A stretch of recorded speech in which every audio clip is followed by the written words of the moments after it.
Assalamualaikum warahmatullahi wabarakatuh. Halo semuanya, kami dari kelompok 2.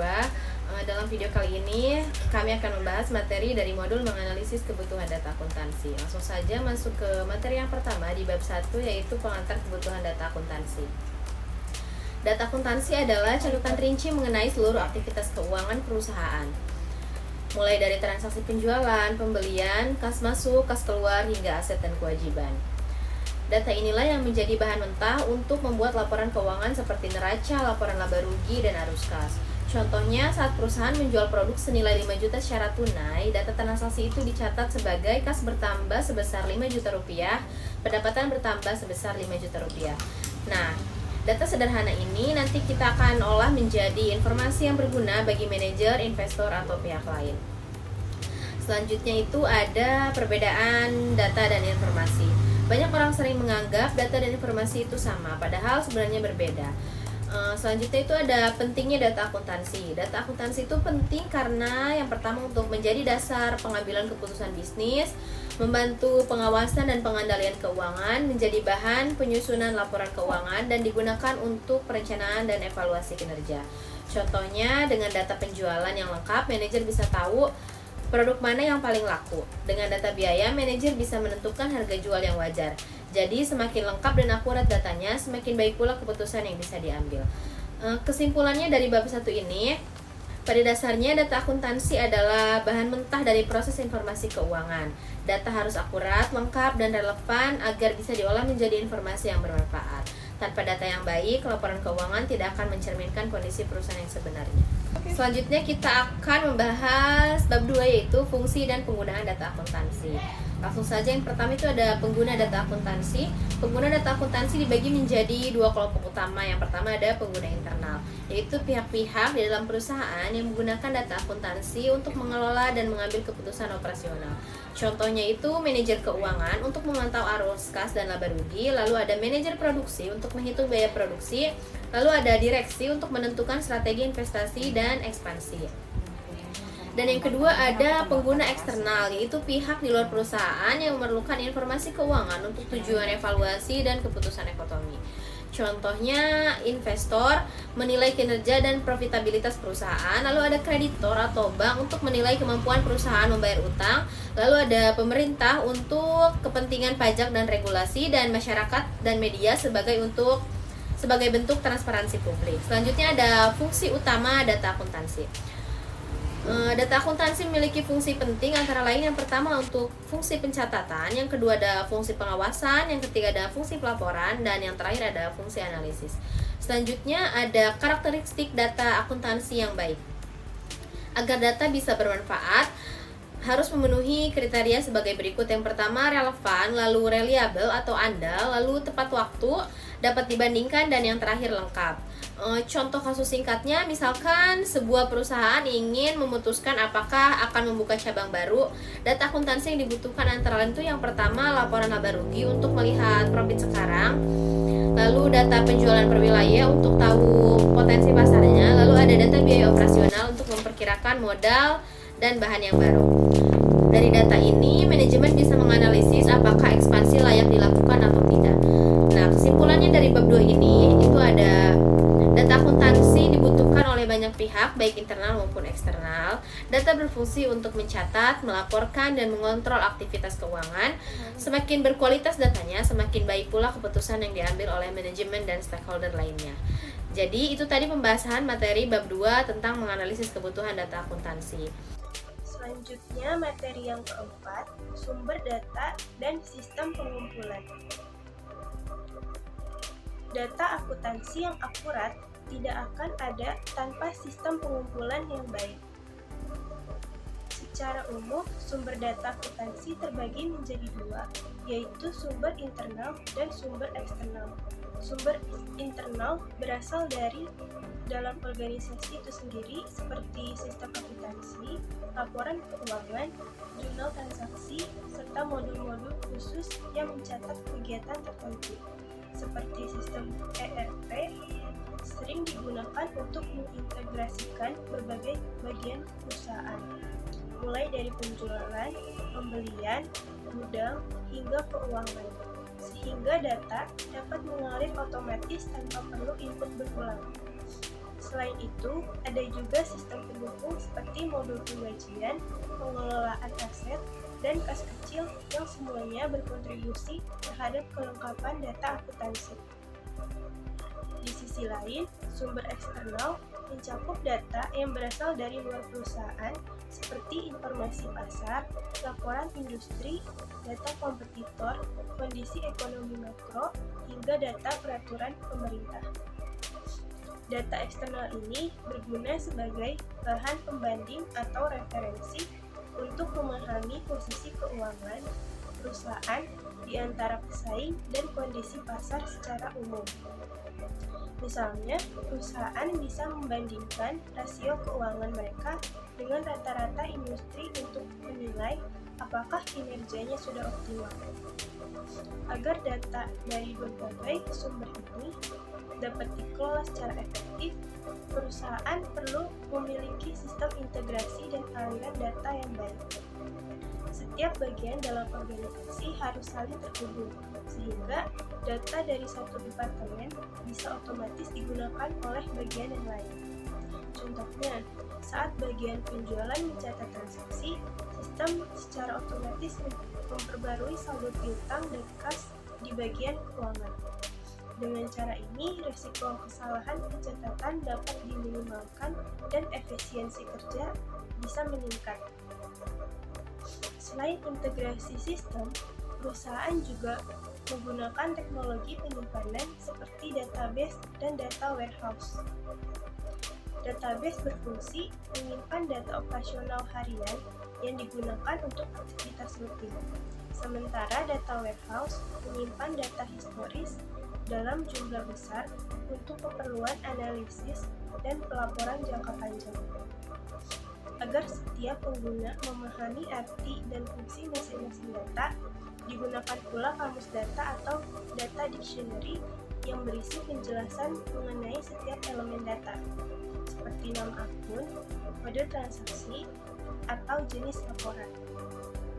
Dengan sistem pengumpulan dan pengelolaan data yang baik, perusahaan dapat memastikan bahwa seluruh informasi akuntansi selalu tersedia, akurat, dan mudah diakses oleh pihak yang membutuhkan.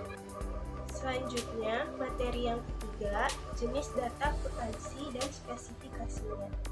Dalam sistem akuntansi, data yang digunakan tidak hanya berasal dari catatan keuangan, tetapi juga mencakup data lain yang mendukung analisis dan pengambilan keputusan. Secara umum, data akuntansi dibagi menjadi dua jenis utama, yaitu data transaksi dan data non-keuangan pendukung. Data transaksi merupakan hasil dari kegiatan bisnis sehari-hari seperti penjualan, pembelian, pembayaran gaji, penerimaan kas, dan pengeluaran biaya operasional. Data ini menjadi dasar utama pencatatan akuntansi karena setiap transaksi akan mempengaruhi posisi keuangan perusahaan. Sementara data non-keuangan pendukung mencakup informasi yang tidak langsung berhubungan dengan keuangan, tetapi berperan penting dalam menilai efisiensi dan produktivitas perusahaan. Contohnya adalah jumlah unit yang diproduksi, jam kerja karyawan, penggunaan bahan baku, tingkat kepuasan pelanggan, atau tingkat retur barang. Data ini membantu manajemen memahami kondisi operasional secara lebih menyeluruh dan membuat keputusan yang lebih tepat. Selain dari jenisnya, data akuntansi juga dikategorikan berdasarkan waktu dan tujuan penggunaannya, yaitu data historis dan data prediktif. Data historis menggambarkan kejadian masa lalu seperti laporan keuangan tahun sebelumnya atau catatan penjualan bulan lalu. Sedangkan data prediktif bersifat proyeksi untuk masa depan, seperti anggaran, estimasi laba, atau target penjualan. Kedua jenis data ini saling melengkapi. Data historis digunakan sebagai dasar evaluasi, sedangkan data prediktif membantu dalam perencanaan strategi ke depan. Agar dapat dimanfaatkan secara optimal, Data akuntansi harus disajikan dengan spesifikasi yang jelas, baik dari segi tingkat detail, frekuensi pelaporan, maupun format penyajiannya. Data yang terlalu umum sulit digunakan untuk analisis, sedangkan data yang terlalu rinci bisa memperlambat proses pelaporan. Oleh karena itu, diperlukan keseimbangan dalam tingkat detail. Selain itu, data biasanya disusun secara periodik seperti harian, bulanan, atau tahunan sesuai dengan kebutuhan pengguna. Format pelaporan pun harus mengikuti standar akuntansi yang berlaku agar mudah dipahami dan dapat dibandingkan antar periode maupun antar perusahaan. Karakteristik kualitas data. Kualitas data merupakan faktor penting dalam proses pengambilan keputusan yang efektif. Data yang berkualitas memiliki beberapa karakteristik utama, yaitu akurasi, konsistensi, kelengkapan, keandalan, dan keterkinian. Akurasi berarti data harus mencerminkan keadaan sebenarnya tanpa kesalahan. Konsistensi menunjukkan bahwa data tidak saling bertentangan antara suatu sumber dengan sumber lain. Kelengkapan menandakan seluruh informasi yang dibutuhkan tersedia tanpa ada bagian yang hilang. Keandalan berarti data dapat dipercaya dan dihasilkan dari proses yang valid. Sedangkan keterkinian menekankan bahwa data harus selalu diperbaharui agar tetap relevan dengan kondisi terkini. Validasi dan verifikasi data. Validasi dan verifikasi merupakan dua langkah penting untuk memastikan keakuratan data. Validasi data dilakukan untuk mengecek apakah data yang dimasukkan sesuai dengan format atau standar yang telah ditetapkan. Misalnya, memeriksa apakah tanggal yang dimasukkan berada dalam waktu yang benar. Prosedur audit data. Audit data merupakan kegiatan sistematis untuk menilai integritas, keakuratan, dan keandalan data dalam suatu sistem. Prosedur audit data biasanya melibatkan beberapa tahapan seperti identifikasi sumber data, pengumpulan bukti, pengujian data, serta evaluasi terhadap sistem pengendalian yang digunakan. Tujuannya adalah untuk memastikan bahwa data yang digunakan dalam laporan keuangan, analisis bisnis, atau pengambilan keputusan telah memenuhi standar kualitas yang diharapkan. Dengan adanya audit data, organisasi dapat mendeteksi kesalahan, manipulasi, maupun penyimpangan sejak dini. Pengendalian internal dan akses kontrol. Pengendalian internal adalah mekanisme yang dirancang untuk menjaga keandalan data dan mencegah kesalahan atau penyalahgunaan informasi. Pengendalian ini mencakup kebijakan, prosedur, serta praktik yang memastikan data diproses dengan benar dan aman. Salah satu bagian penting dari pengendalian internal adalah akses kontrol, yaitu pembatasan hak akses terhadap data hanya kepada pihak yang berwenang. Akses kontrol dapat berupa menggunakan kata sandi, autentikasi ganda, serta pembagian hak akses berdasarkan peran atau role-based access. Dengan sistem kontrol yang baik, organisasi dapat menjaga kerahasiaan, integritas, dan ketersediaan data dari ancaman internal maupun eksternal. Selanjutnya, kita akan membahas tentang teknik wawancara dalam analisis kebutuhan dan gap analysis. Wawancara adalah teknik pengumpulan data yang melibatkan percakapan terstruktur ataupun tidak terstruktur antara pewawancara dengan responden untuk mendapatkan informasi yang relevan. Wawancara sendiri menjadi elemen yang penting dalam melakukan development di dalam pengkajian secara mendalam. Dalam konteks analisis sendiri, kebutuhan dan gap analisis, wawancara digunakan untuk memahami kebutuhan pengguna, yaitu mengidentifikasi kesenjangan ataupun gap yang ada di antaranya berkaitan dengan kondisi saat ini dan kondisi yang diinginkan, serta mengumpulkan informasi tentang proses bisnis. Kemudian tujuan wawancara. Tujuan wawancara menjadi penting untuk kita ketahui untuk melakukan analisis yang berkaitan dengan gap ataupun kesenjangan di antara satu kondisi dengan kondisi lainnya. Yang pertama, tujuan dari wawancara itu yaitu adalah untuk mengidentifikasi kebutuhan, yaitu untuk memahami apa yang dibutuhkan oleh pengguna atau stakeholder yang saling berkaitan untuk mencapai tujuan mereka. Kemudian yang kedua yaitu untuk menganalisis proses bisnis, yaitu untuk mendapatkan informasi tentang bagaimana proses bisnis saat ini dapat berjalan dan di mana letak masalah atau ketidakefisiensi, sehingga di dalam proses wawancara ini dapat ditemukan hal-hal yang kemudian tidak menjadi efektif dan pada akhirnya dapat diselesaikan dan dicarikan solusinya yang tepat. Kemudian yang ketiga yaitu mengidentifikasi kesenjangan, yaitu gap itu sendiri, yaitu menentukan perbedaan antara kinerja aktual dan kinerja yang diharapkan. Kemudian yang terakhir yaitu untuk mendapatkan perspektif yang berbeda, mengumpulkan pandangan dari berbagai pihak yang terlibat atau terpengaruh oleh sistem maupun proses yang dianalisis. Tentunya mendapatkan perspektif yang lain menjadi penting untuk mendapatkan cerminan ataupun refleksi dari sisi yang mungkin jarang dilihat. Ada beberapa jenis wawancara yang perlu kita ketahui untuk analisis dalam kesenjangan atau gap, yaitu yang pertama ada wawancara terstruktur. Wawancara terstruktur ini menggunakan daftar pertanyaan yang telah ditentukan sebelumnya.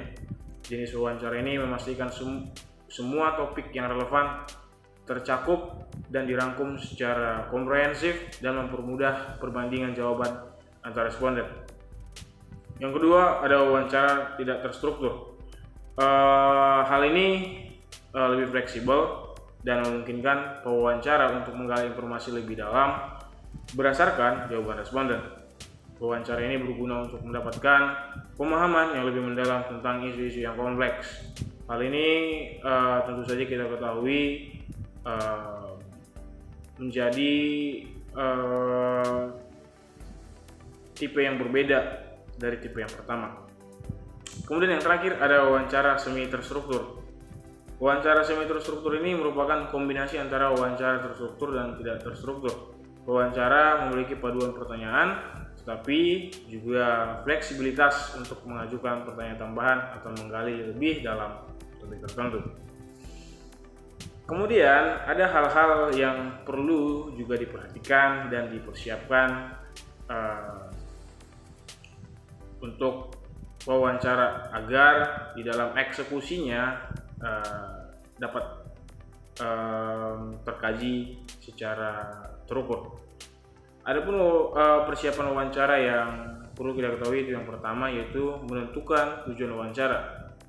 Pastinya di dalam melakukan wawancara terlebih dahulu kita harus menentukan apa tujuan dari wawancara itu sendiri, yaitu memahami informasi apa yang diinginkan oleh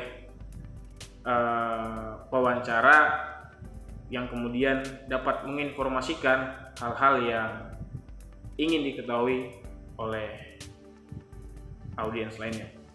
Yang kedua, ada membuat daftar pertanyaan. Dalam hal ini, penyusunan pertanyaan yang relevan dan terbuka sangat diperlukan untuk mendorong responden memberikan jawaban yang tepat sasaran dan juga diharapkan jawaban tersebut dapat dituangkan secara detail. Kemudian yang ketiga, memilih responden yang tepat. Tentu saja dalam melakukan wawancara kita harus melakukan pemilihan ataupun pengajuan terhadap responden yang tepat, karena responden yang mungkin saja tidak tepat menjadi bumerang sendiri bagi pewawancara, karena hal-hal yang ingin ditanyakan mungkin saja nantinya tidak dapat dijawab sesuai dengan apa yang diharapkan oleh pewawancara, karena pengetahuan dan pengalaman yang relevan dengan topik yang dibahas harus sesuai dengan apa yang diinginkan. Kemudian yang terakhir tentunya dari preparation wawancara ini yang pasti dan tidak boleh dilupakan itu adalah menjadwal wawancara itu sendiri, mengatur waktu, tempat, suasana yang nyaman bagi wawancara dan responden sangatlah menjadi elemen support, elemen yang mendukung sehingga proses wawancara dapat berjalan dengan baik. Kemudian perlu di note juga selama wawancara penting untuk menciptakan suasana yang saling komunikatif, saling terbuka agar responden bebas dari pressure ataupun tekanan yang seharusnya tidak dibutuhkan. Kemudian kita beralih ke analisis hasil wawancara. Setelah wawancara selesai, selanjutnya adalah menganalisis hasil wawancara untuk mengidentifikasi hal-hal yang telah kita butuhkan. Dan yang terakhir dari part ini adalah kita harus melakukan atau membuat transkripsi wawancara, kemudian kita melakukan penyusunan laporan dari hasil wawancara yang kita lakukan.